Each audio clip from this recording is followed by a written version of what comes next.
Менің каналыма қош келдіңіздер. Бүгін аптап ыстықта шөліңді басатын жаздық сусын әзірлейміз. Оған қажетті ингредиенттер мөлшері видеоның описаниясында бар. Алдымен қиярды бөлшектеп тураймыз. Кейін имбирді қабығынан тазалап, бірнеше бөліктерге кесеміз. Блендерге салып, үстіне қант, су және мята жапырақтарын салып, блендердің көмегімен ұсақтаймыз. Ұсақталған массаны ситаның көмегімен шырынынан ажыратамыз. Шамамен осындай шырын шықты.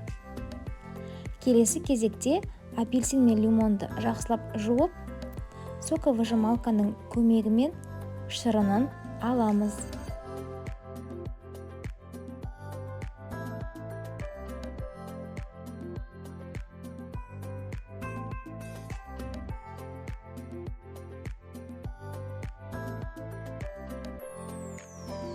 Цитрустардан шырынын алып болған соң графинге құйып, үстіне лимон немесе апельсинді турап, су құямыз және қалауыңызша мұз саламыз.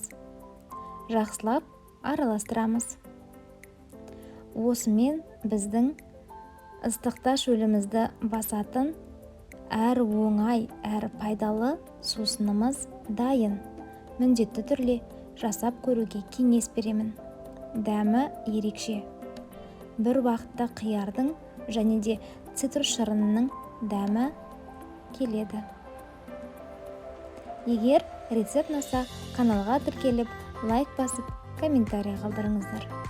Келесі кездескенше.